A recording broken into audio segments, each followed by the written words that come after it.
Jadi belum tentu orang kalau tak mengamalkan hadis ini seperti yang dipahami oleh orang-orang Wahabi, lalu dianggap mereka menantang Nabi, belum tentu. Coba kita mau bawakan nalar yang sama. Ini hadis Nabi, man sanna fil islami sunnatan hasanah. Kamu tidak membuat, kamu melarang ini, berarti kamu menentang Nabi. Kan tinggal dibalikkan nalarnya. Kalau tak sejalan dengan hadis pertama, menentang Nabi. Tak jalan hadis kedua, menentang Nabi juga berarti.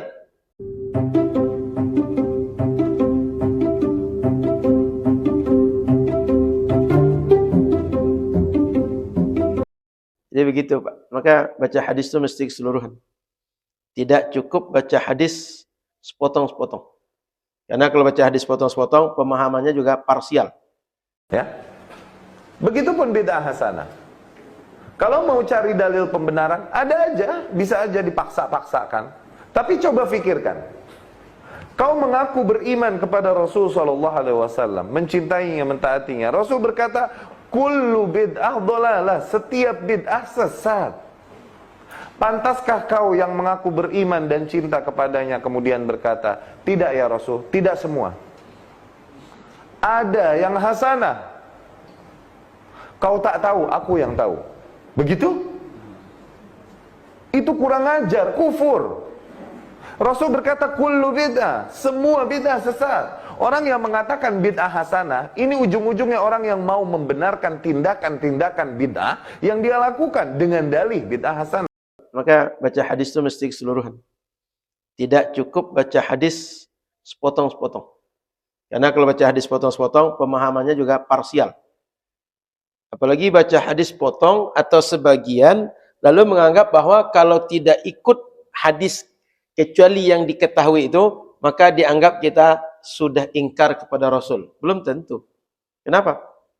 Hadis yang disampaikan Rasul ini memang sesuai yang kita maksudkan. Tapi ada hadis lain yang perlu kita ketahui, rupanya bisa menjelaskan hadis yang kita maksudkan. Karena ada yang tren belakangan ini, bahwa kata Nabi, kullu muhdatsatin bid'ah wa kullu bid'atin dhalalah. Sepidal lupa Ustaz. Bahwa dianggap setiap yang baru adalah bid'ah, setiap bid'ah adalah sesat. Jelas perintah Nabi begitu.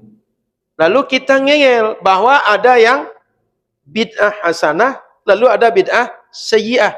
Padahal Nabi bilang seluruh yang baru itu sesat. Kullu muhdatsatin bid'ah wa kullu bid'atin dhalalah. Nanti kalau sambung kullu dhalalatin finnar. Ini satu hadis. Satu hadis Nabi baru. Bahwa kata hadis ini setiap perkara baru bid'ah, setiap bid'ah sesat. Tak boleh diikut. Lalu kata kita, bid'ah ini ada dua. Ada hasanah, ada sayyi'ah. Sehingga seakan Rasul bilang semua bid'ah, kita bilang sebagian bid'ah. Berarti ketika kita bilang sebagian, Rasul bilang seluruhan, kita enggak patuh pada Rasul. Ngerti? Kan lain nih. Kata Rasul seluruhnya, kata kita sebagian. Berarti kan enggak sama. Rupanya yang sebagian ini tak sekedar dipahami dari satu hadis. Ada hadis Nabi yang lain. Pernah saya kaji di sini. Hadis contoh satu, man sanna fil islami sunnatan hasanah. Itu kalau lupa nanti tengok di channel Nur Fajar online. Ini pernah saya bahas di sini. Ada 3 pemahaman dari hadis ini. Man sanna fil islami sunnatan hasanatan. Ini setiap yang baru bid'ah. Setiap yang baru, ini poinnya, setiap yang baru. Di sini man sanna disuruh membuat yang baru.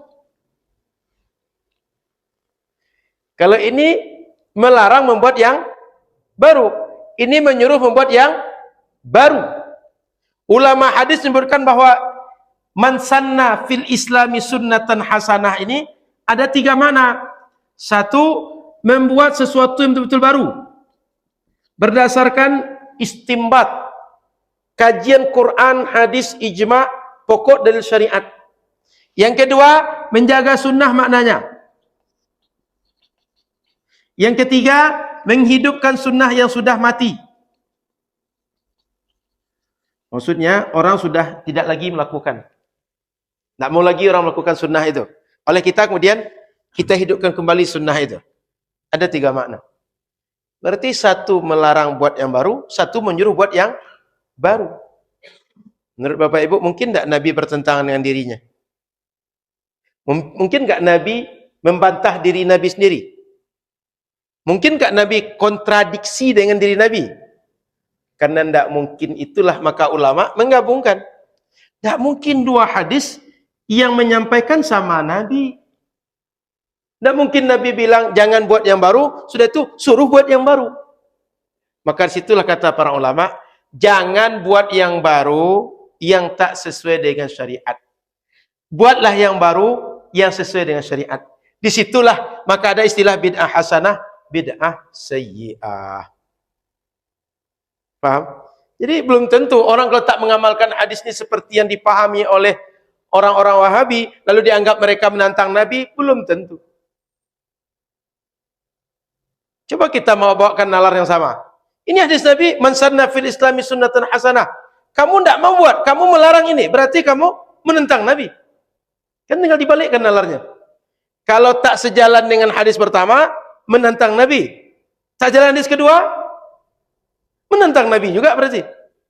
Supaya tak menentang bagaimana? Pahami keduanya dengan dikompromikan, dengan disinkronkan. Disitulah muncul bid'ah hasanah, bid'ah sayyi'ah. Itu Bapak Ibu. Paham maksud penjelasannya? Jadi hadis Nabi itu bukan untuk diadu. Dan hadis Nabi bukan untuk diambil sebagian, buang sebagian. Apa bedanya kita dengan ahlul kitab? Afatu'minuna bi ba'dil kitab wa takfuruna bi ba'd. Iman kepada sebagian dan kufur terhadap sebagian. Tak boleh hadis Nabi sebagian diambil, hanya nomor 1, nomor 2 tak diambil.